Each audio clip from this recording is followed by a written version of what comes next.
صبر کے معنی کیا ہے؟ رکے رہنا، اپنے آپ کو روکنا۔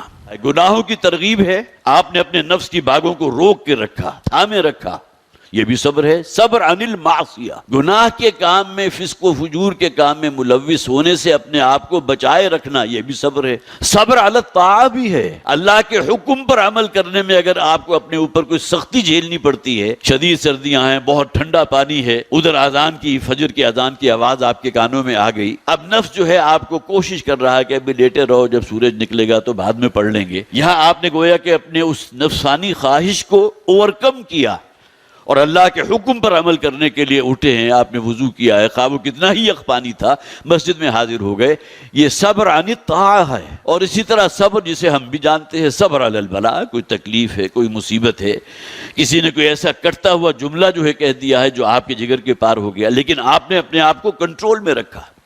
جیسا کہ حضور نے فرمایا نا کہ اصل جو ہے وہ پہلوان وہ ہے کہ جو اپنے آپ کو غضب کی حالت میں کنٹرول میں رکھتا ہے، ورنہ عام طور پر کیا ہوتا ہے کہ انسان اول فول بکنے لگتا ہے، جواباً کو گالیاں دینے لگتا ہے، اور پھر اگر اس کا بد پڑے تو وہ جو ہے دست درازی بھی کرنے لگے گا۔ ان تمام چیزوں سے اپنے آپ کو محفوظ رکھنا، یہ صبر کی مختلف ڈائمنشنز ہیں۔ صبر عن المعصیہ بھی ہے، صبر علی الطاعہ بھی ہے، صبر عن البلاء بھی ہے۔